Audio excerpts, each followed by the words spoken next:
I am Brandon, 31 years old, and last month I buried my newborn daughter Lily, alone in the rain.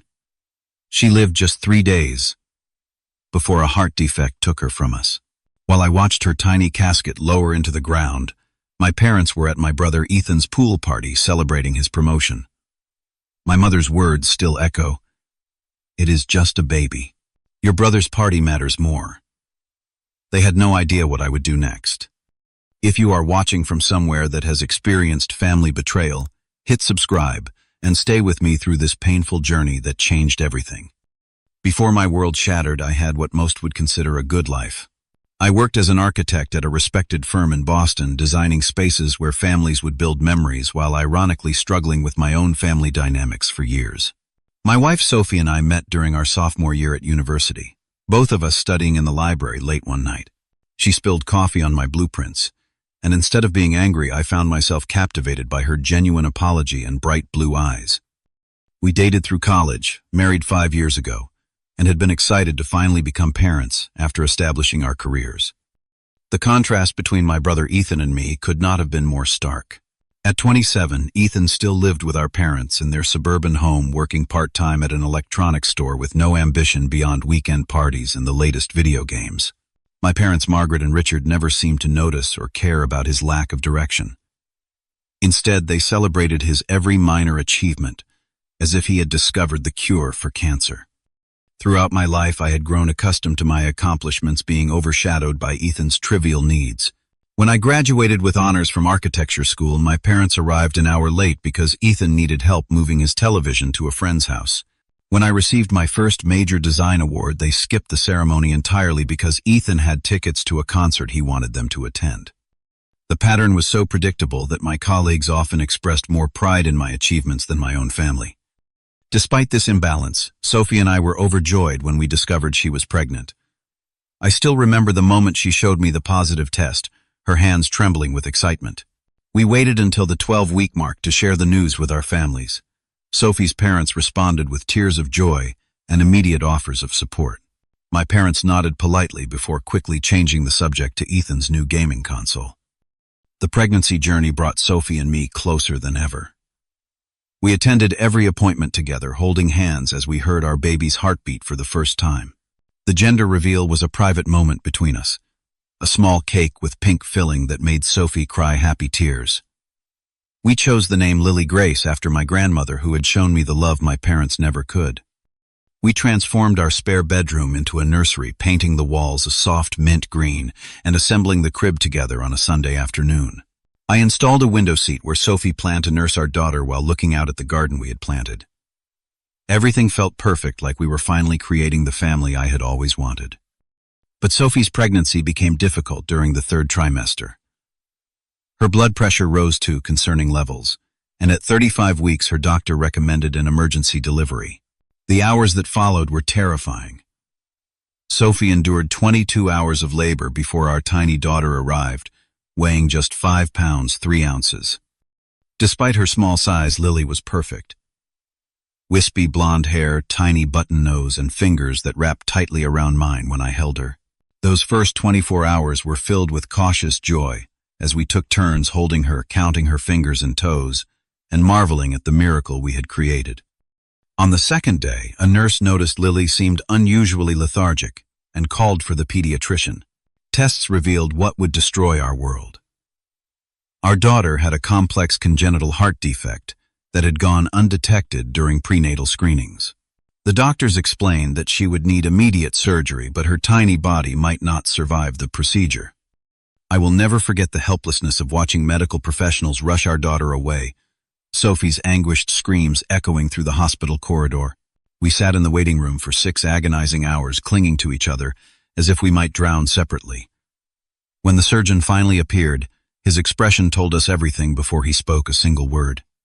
Lily had survived the surgery, but her heart was too weak. The doctor gently explained that all they could do now was make her comfortable. We spent that final night in the hospital room, taking turns holding her, memorizing every feature of her face, whispering promises and apologies as monitors beeped in the background. At dawn, on her 3rd day of life, Lily took her final breath in our arms. Sophie collapsed immediately, her body unable to process the magnitude of our loss. Hospital staff had to sedate her, and she was admitted to the psychiatric unit for observation due to concerns about her suicidal thoughts. Just like that, in less than a week, I had become a father and lost my child while my wife battled her own demons in a hospital bed down the hall. I sat alone in the hospital cafeteria, trembling as I called my parents to tell them their granddaughter had died. With Sophie hospitalized for her emotional breakdown, the burden of arranging Lily's funeral fell entirely on my shoulders. I moved through the tasks like a ghost, selecting a casket so small it could have been mistaken for a jewelry box, choosing readings for a service that should never have been necessary, and picking out a burial outfit for my daughter, who never got to wear the dozens of cute outfits hanging in her closet at home. When I called my parents to inform them of Lily's death, their initial response seemed appropriate. My mother gasped and said all the expected things about being sorry for our loss. My father cleared his throat the way he always did when uncomfortable and asked about Sophie. They promised to be there for us and said they would arrive the day before the funeral to help with arrangements. That night I returned to the empty apartment surrounded by baby items we would never use. I sat in the nursery rocking chair clutching the teddy bear we had planned to give Lily, and allowed myself to truly break down for the first time. The next morning I forced myself to function again, meeting with the funeral director to finalize details for the service scheduled for Friday. On Wednesday evening, just 2 days before the funeral, my phone rang. It was my brother Ethan, his voice animated with excitement about getting a minor promotion at his part-time job. He was planning a pool party at our parents' house on Friday afternoon to celebrate. I remember staring at the wall, wondering if this was some kind of sick joke. My brother planning a celebration on the day we would bury his niece. Before I could respond, Ethan mentioned casually that our parents would be hosting and wanted to know if I would be attending. When I reminded him that Friday was Lily's funeral, he paused only briefly before saying, "Oh, right, that sucks. But you understand. This promotion is a big deal for me, right? Assistant manager is a huge step up." I hung up without responding, assuming my parents would obviously choose their granddaughter's funeral over a pool party. An hour later, my mother called. Her voice had that special tone she always used when she was about to disappoint me, but wanted to avoid taking responsibility. "Brandon, honey, about Friday. Your father and I have been talking, and we think it might be best if we stay here for Ethan's celebration. This promotion is really important to him, and he needs our support." I sat down my knees, suddenly unable to support my weight. "Mom, my daughter, your granddaughter, died. We are burying her on Friday. How can you even consider not being there?" "Now, Brandon," she replied in that condescending tone I had heard throughout my childhood. "I know you are upset, but this is Ethan's big moment. It is just a baby. Your brother's party matters more. You can always have another child, but Ethan needs to know we support his career progress." The phone nearly slipped from my hand. "A career progress," I choked out. "He stocks shelves at an electronics store part-time. Lily was a human being who died. Your grandchild." "Do not be dramatic," my mother sighed. "You are always so sensitive. Sophie is not even attending the funeral from what you told us. So why does it matter if we are there? We will visit when things settle down." After hanging up, I stood in the middle of our living room, surrounded by sympathy cards and flower arrangements, feeling something shift permanently inside me. In that moment, the last thread of hope that my parents might ever be the people I needed them to be snapped completely. I could not bear to tell Sophie about my parents' decision. Her fragile emotional state would not withstand another blow.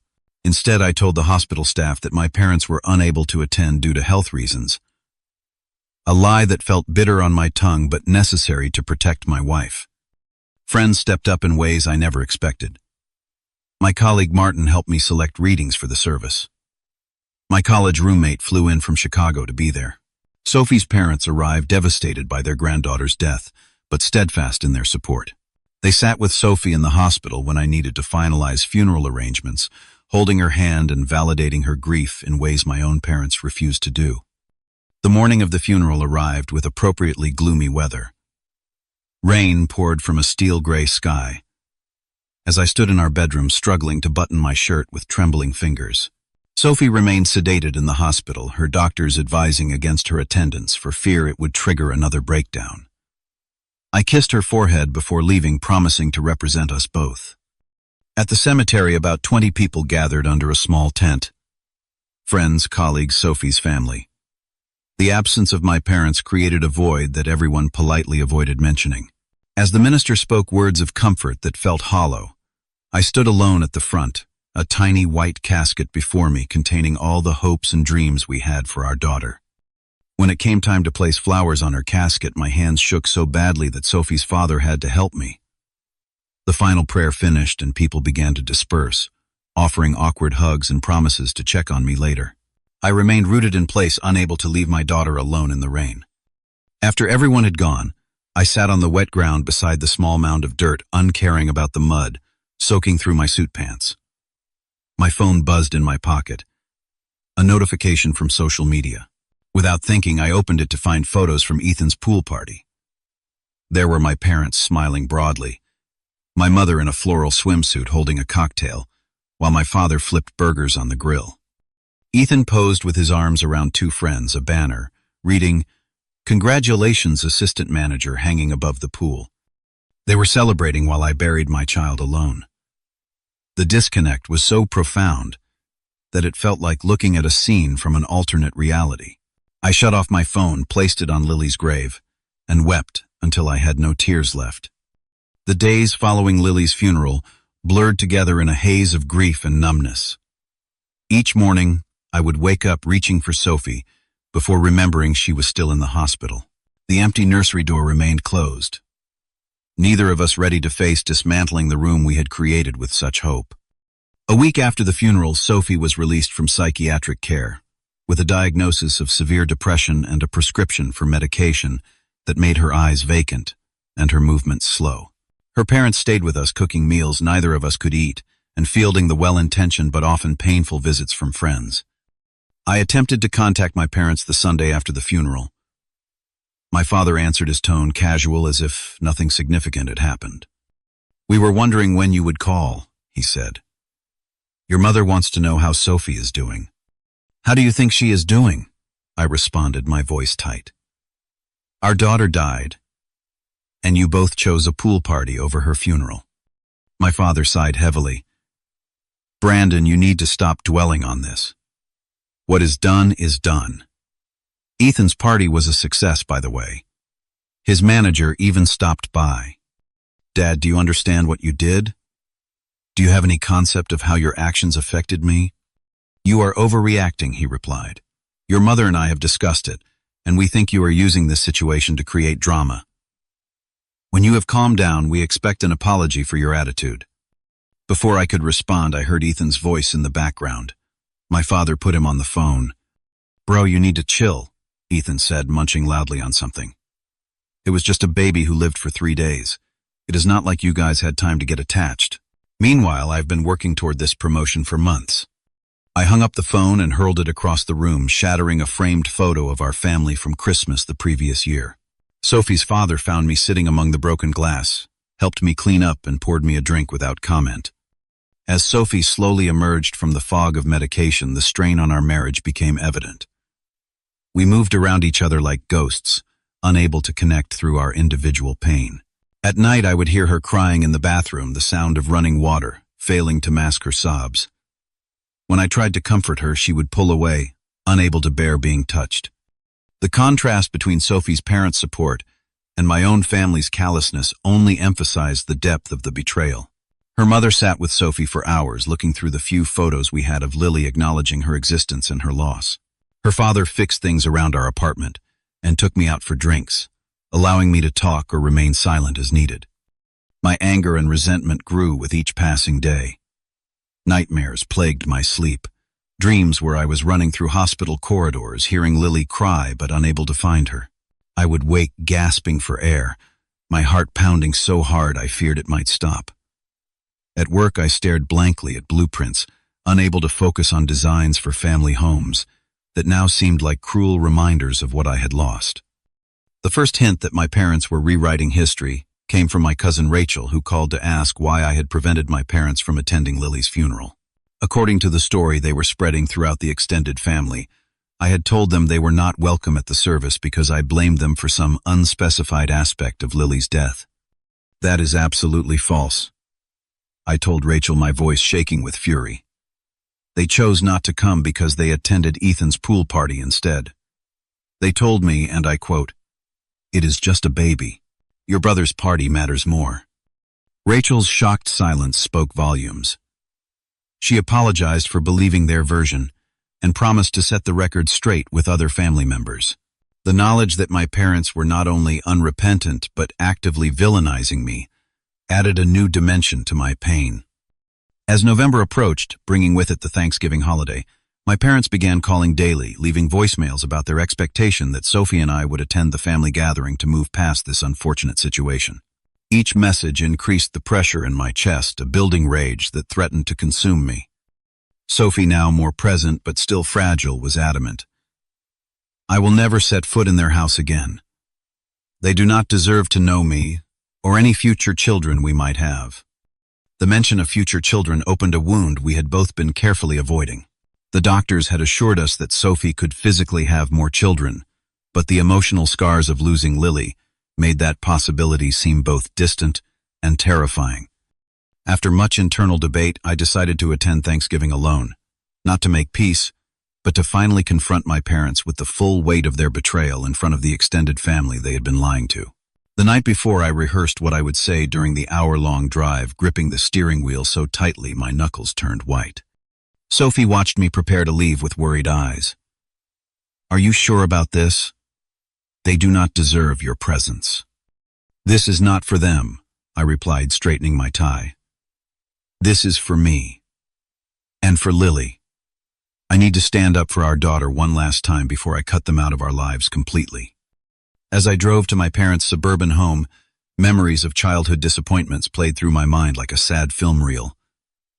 Always being second best to Ethan. Always having my achievements minimized.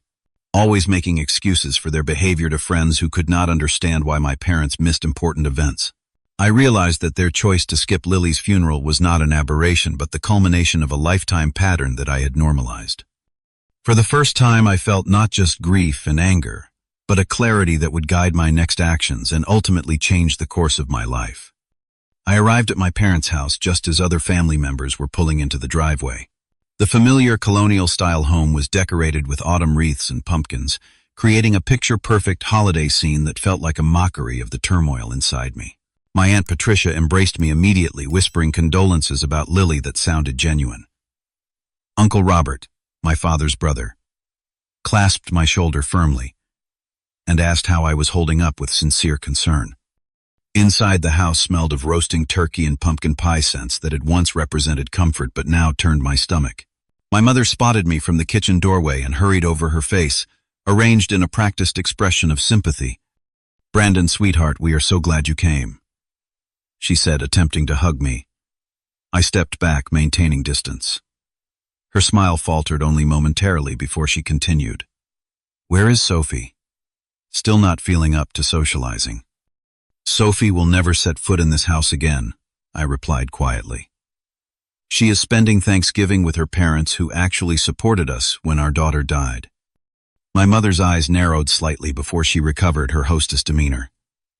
"Well, we all grieve differently. Come say hello to everyone. Ethan just got a new car with his raise. He is showing everyone pictures." Sure enough, my brother was holding court in the living room, surrounded by relatives, examining his phone. He glanced up, nodded at me without interrupting his story about leather seats and premium sound systems, then continued as if I were a minor acquaintance rather than a brother who had just lost a child. My father emerged from his study, drink in hand. "Son," he acknowledged with a nod.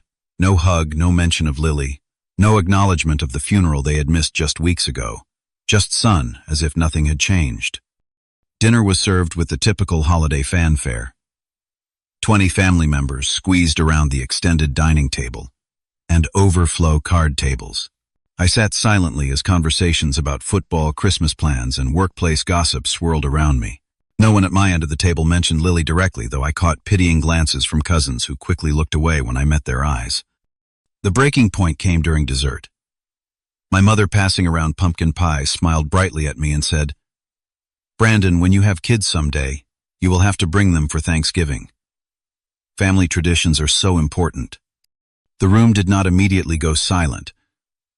Conversations trailed off gradually as people realized what she had said and its implications.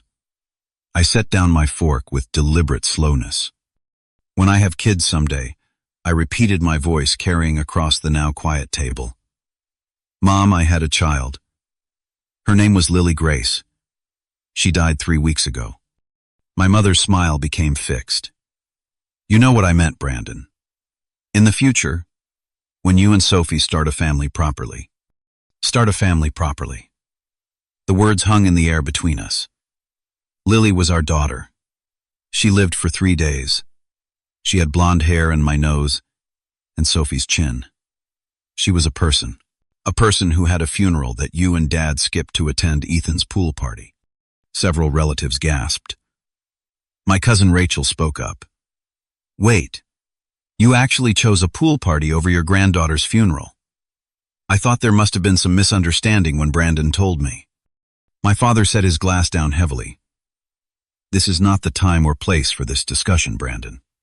When would be a better time, Dad?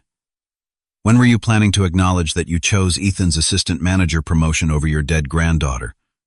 Or were you going to continue telling everyone I somehow prevented you from coming?"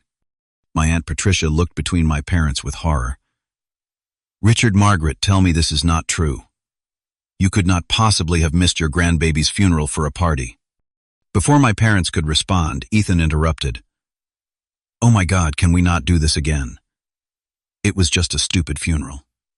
My party was important to me, and they were being supportive parents."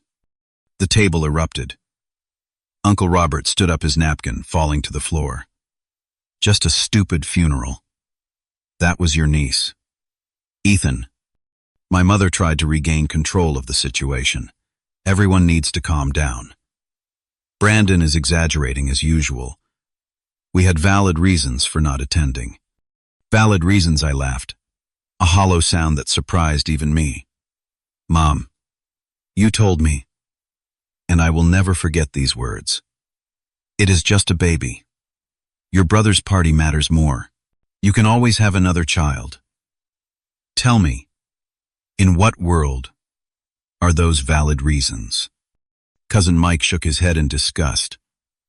"Aunt Margaret, that is monstrous." My father slammed his hand on the table, making the dishes rattle. "That is enough. Brandon has always been jealous of his brother. He is twisting what happened to gain sympathy." Jealous, I stood up now, unable to remain seated. I spent my entire life making excuses for why my parents missed every important event. High school graduation, Ethan had a cold. College honors ceremony, Ethan needed help with his apartment. My architectural award, Ethan had concert tickets. I normalized it all, because that is what children of neglectful parents do.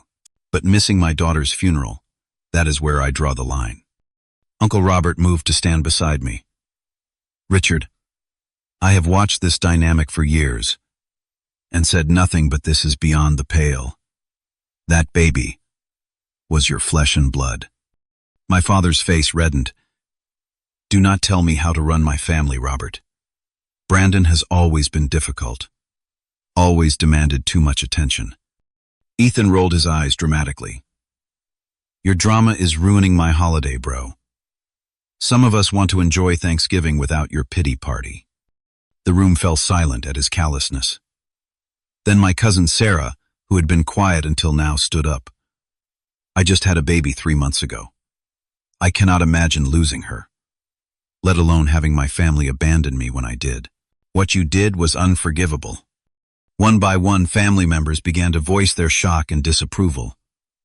My parents, unaccustomed to having their behavior questioned, grew increasingly defensive. My mother began to cry performative tears while my father's anger escalated.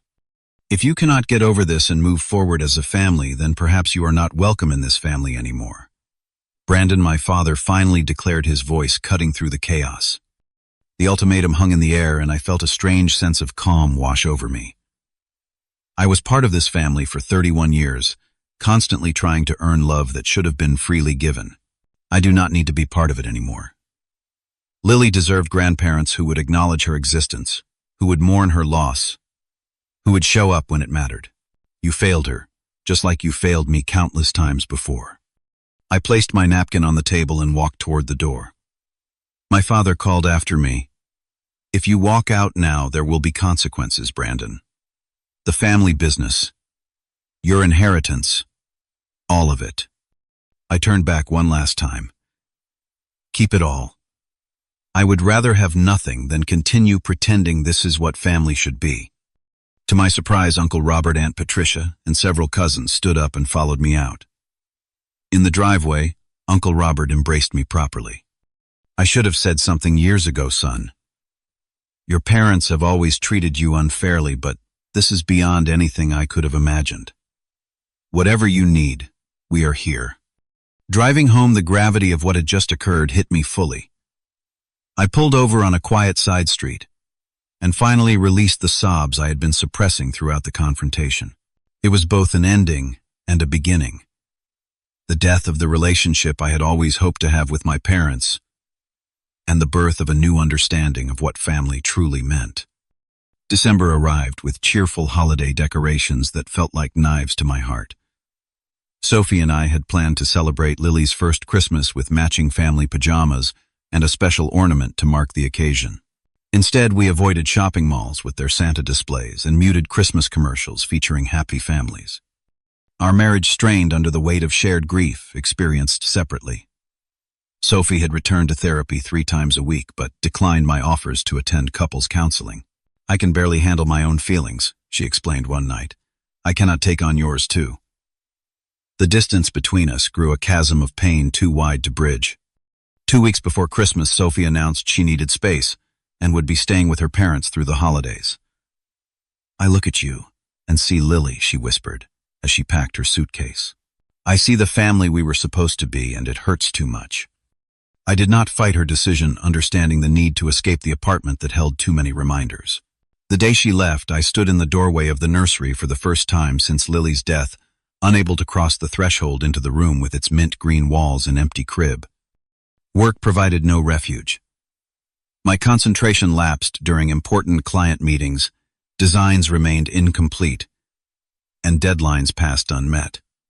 My boss, though sympathetic, eventually called me into his office mid-December. Brandon, take a paid leave until February, he said kindly but firmly. You are going through something no one should have to experience. The firm supports you, but you need time to heal before you can function professionally again. With both my wife and job temporarily gone, I spent days alone in our apartment. The silence broken only by occasional calls from Sophie's parents checking on me or friends offering to visit. Invitations I routinely declined. Christmas cards arrived daily. Most senders unaware of our loss. Their family photos and cheerful updates, like salt in an open wound. My parents attempted contact through various family members, their messages evolving from demands for an apology to thinly veiled threats. My father had my cousin Jeffrey inform me that I would be removed from the family will if I did not come to my senses by the new year. The inheritance that might once have mattered now seemed meaningless compared to what I had already lost. On New Year's Eve, while the rest of the world prepared to celebrate, I hit rock bottom. Surrounded by takeout containers and unwashed laundry, I found myself staring at the bottle of sleeping pills Sophie had left behind, calculating how many it would take to end the pain permanently. The thought terrified me enough to call the crisis hotline number my therapist had provided weeks earlier. The counselor who answered talked me through the immediate darkness and helped me make a safety plan for the night. As I hung up, my phone rang again almost immediately. Uncle Robert calling to check in. I was thinking about you today, Brandon, he said without preamble. How are you holding up? Something about his timing broke the dam I had built around my emotions.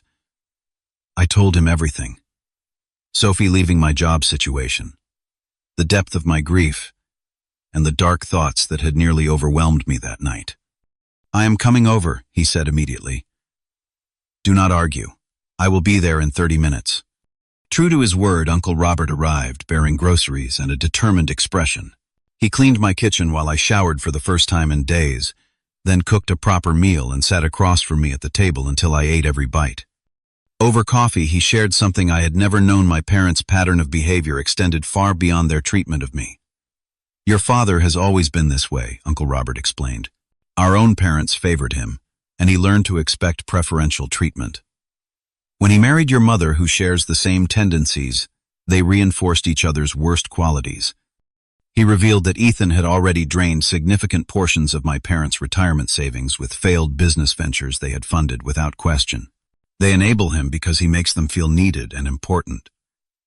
"You were always too independent, too capable. They could not control you the way they control him." Uncle Robert's perspective offered something I desperately needed: the understanding that my parents' behavior reflected their deficiencies, not mine.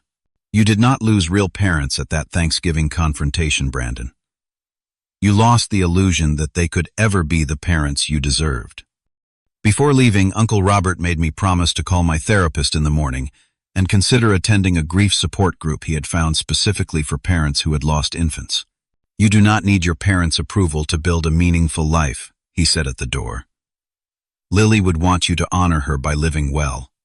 His words stayed with me through the night, and the next morning, January 1st, I called my therapist and scheduled an emergency session. Dr. Winters listened as I recounted the events since our last appointment, then offered a perspective that would fundamentally change my approach to healing. "Brandon, what you are experiencing is complicated grief, exacerbated by family betrayal trauma," she explained. "The normal grieving process for your daughter has been compounded by the secondary loss of your family support system at the moment you needed it most." For the first time, I had a framework for understanding the complexity of my pain. It was not just about losing Lily, but about the shattering of my entire understanding of family in the aftermath.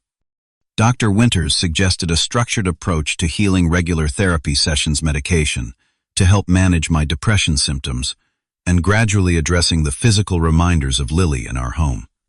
That weekend, with Dr. Winters present for support, I finally entered the nursery. Each item represented a future now lost: the rocking chair where we would have read bedtime stories, the changing table we had assembled, with such care, the mobile of stars and moons that would never spin above our daughter's curious eyes. With gentle guidance, I selected a few precious items to keep. Lily's first and only outfit, a knitted blanket made by Sophie's grandmother, the handprint card created by a thoughtful nurse during Lily's brief life. These would become part of a memory box rather than painful daily reminders. As January progressed, I began attending the support group Uncle Robert had recommended. Sitting in a circle with other parents who had experienced similar losses, I found something I had been desperately missing: people who truly understood. They did not offer platitudes or expect me to move on. They simply witnessed my pain and shared their own. Through their stories, I learned that many had also experienced family disappointments following their losses, though none quite as extreme as my parents' behavior. One father described how creating a memorial garden had helped him process his grief, an idea that resonated deeply with me. In our apartment's small balcony space, I began planning a container garden dedicated to Lily, plants that would bloom in spring around the time she should have been marking her first milestones. The act of nurturing living things became therapeutic, a way to channel love that had nowhere else to go. By mid-January, Sophie and I were communicating more regularly by phone. Though still staying with her parents, she expressed interest in seeing the changes I had made to the apartment and the memorial garden plans. Her voice sounded stronger, more present than it had in months. "Maybe we could look at the memory box together when you visit," I suggested cautiously. "Only if you feel ready." "I think I would like that," she replied. "I have been working on something too. A journal of letters to Lily. My therapist suggested it might help." That small conversation represented the first green shoot of hope in our relationship, a sign that while we might never be the same, we could potentially find a way forward together. By April, 6 months after Lily's death, significant changes had taken place in my life. Sophie had moved back home in February, and while our relationship remained fragile, we had established new patterns of communication and support. Joint therapy sessions focused on grieving as a couple helped us understand how differently we each processed our loss. Our apartment had transformed as well. The nursery was now a peaceful space, with a comfortable reading chair, bookshelves, and a small memorial area for Lily with her photo and memory box. Sophie used the room for her writing, and I would sometimes sit there in the evenings feeling close to our daughter without being overwhelmed by grief. At work, I had returned with renewed focus and purpose. Architecture had always been about creating spaces for life to unfold, and now, my designs incorporated subtle elements of memorial and remembrance. My boss recognized the depth this added to my work and assigned me to lead a project designing a children's hospital wing, a challenge I embraced with both professional skill and personal understanding. My parents' attempts to regain control escalated as they realized I was rebuilding my life without them. Their tactics ranged from guilt. "We are getting older, and you will regret this estrangement," to flying monkeys. "Your cousin Jeffrey's wedding is coming up, and the family will be incomplete without you," to outright threats about my diminishing inheritance. When they learned Sophie had moved back home, my mother left voicemails suggesting that now that things are settling down, we should all get together and put this unfortunate misunderstanding behind us. Her refusal to acknowledge the magnitude of their betrayal only reinforced my decision to maintain firm boundaries. The most significant change came from a suggestion by someone in my support group. Alan, who had lost his son to SIDS 2 years earlier, had found purpose by volunteering with an organization that supported parents during infant loss. "Helping others through what you have survived gives meaning to the pain," he explained. Sophie and I began attending events for bereaved parents, sharing our experience and listening to others. We were surprised to discover how many had stories of family abandonment or insensitivity following their losses. "People expect you to get over it quickly when a baby dies," one mother told us. "They do not understand that you are not just grieving the days you had, but all the future you had imagined." This shared understanding led to the idea that would eventually become Lily's legacy. We decided to establish a small foundation in her name, focused initially on providing memory boxes to hospitals for parents experiencing infant loss.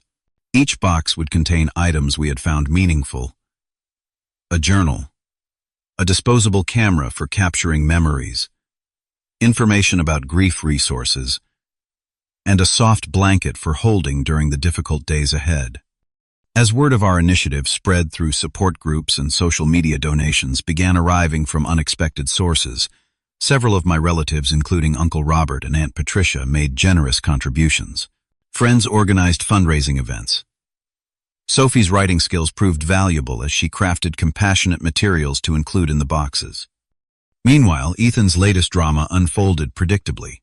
He had been arrested for DUI after crashing his new car into a storefront, causing significant property damage. My mother called in May, her voice strained but entitled. "Brandon, your brother is in a bit of trouble. The legal fees are substantial, and we were hoping you could contribute.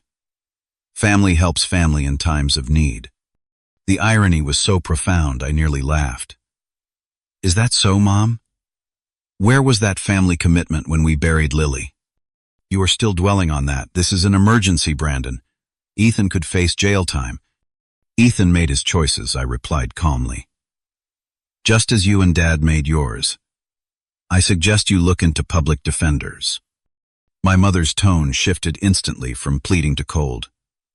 "You have become a very selfish person, Brandon. Your father and I are disappointed in how you have changed." "I have not changed, Mom. I have finally stopped accepting treatment I never deserved. Please do not call again unless you are ready to truly acknowledge what you did and make amends."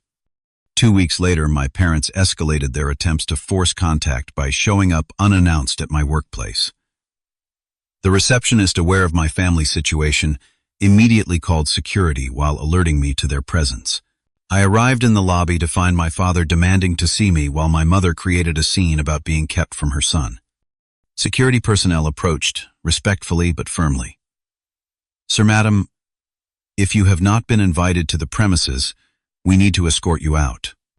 My father pointed at me accusingly. "There he is, Brandon. Tell these men who we are." I addressed the security officers directly. "These people are not welcome to contact me. Please escort them from the building." My mother's face crumpled in disbelief. "You would have us removed like common trespassers. We are your parents. You forfeited that role when you chose a pool party over your granddaughter's funeral, I replied quietly. Please do not come to my workplace again. As they were escorted out, my colleagues witnessed the entire exchange. Rather than judgment or uncomfortable questions, I received unexpected support. My boss put his hand on my shoulder and simply said, "Healthy boundaries are necessary sometimes. Take the rest of the day if you need it." That evening, I received calls from several family members who had begun distancing themselves from my parents after learning the truth at Thanksgiving.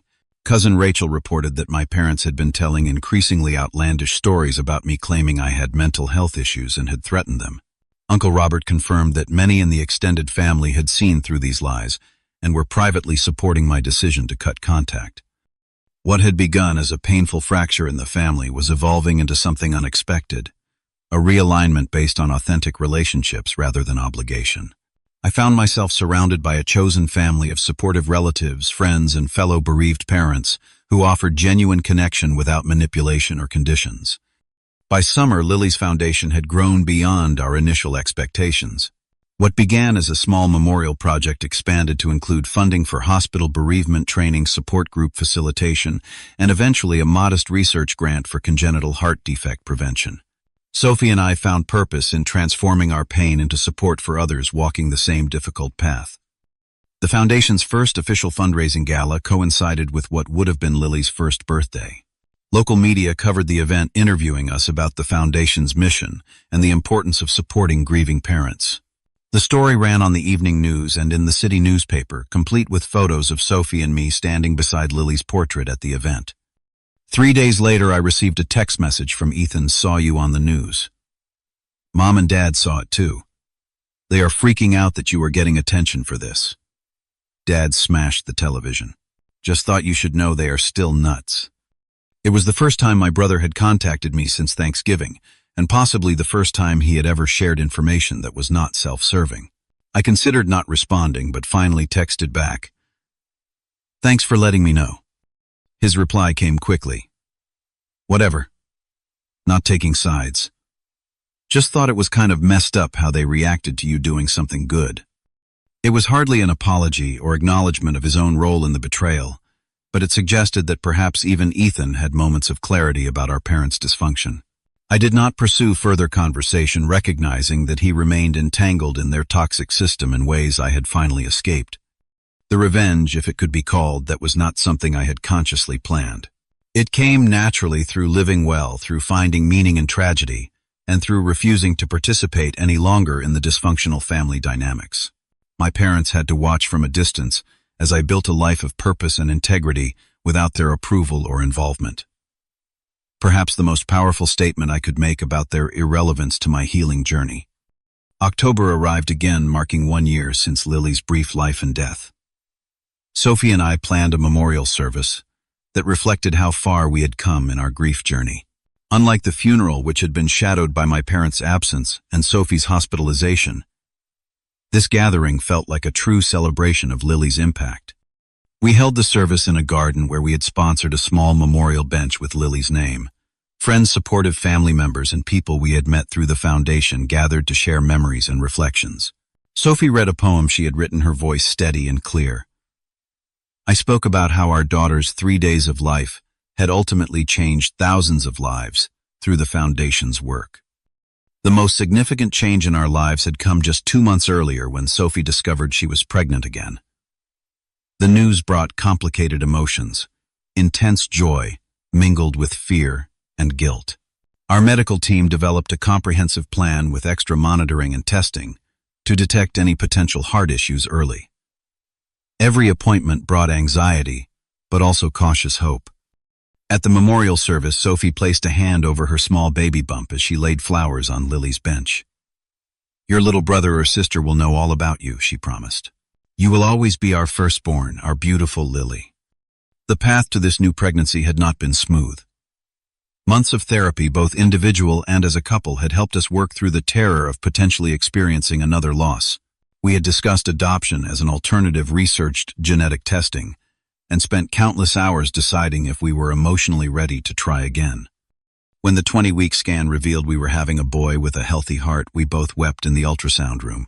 We decided to name him Robert after the uncle who had stood by me when my parents failed to. As my relationship with Sophie strengthened through this new journey, my estrangement from my parents solidified into a permanent reality. They had learned about Sophie's pregnancy through family gossip and immediately attempted to reinsert themselves into our lives, sending baby gifts that we returned unopened and leaving messages about grandparents' rights that we ignored. Sophie's mother called me one evening concerned. "Your mother cornered me at the supermarket today, demanding information about the baby and when they could visit after he is born." "What did you tell her?" I asked, immediately tense. "I told her that she and Richard lost the privilege of being grandparents when they chose to skip Lily's funeral, and that Sophie and I would never allow them to hurt you both again." My mother-in-law's fierce protection moved me deeply. When Robert was born in February, healthy, loud, and perfect, we were surrounded by true family. Sophie's parents, Uncle Robert and Aunt Patricia, and close friends created a circle of support that proved family is defined by love and presence, not blood alone. My parents' attempt to visit the hospital was intercepted by security, whom we had alerted in advance about potential unwanted visitors. They sent a demanding email afterward, claiming we were cruel to keep them from their grandson and threatening legal action, threats that our lawyer assured us were groundless given their established pattern of disinterest in Lily. The foundation continued to grow, eventually funding a specialized pediatric cardiac research position at the university hospital.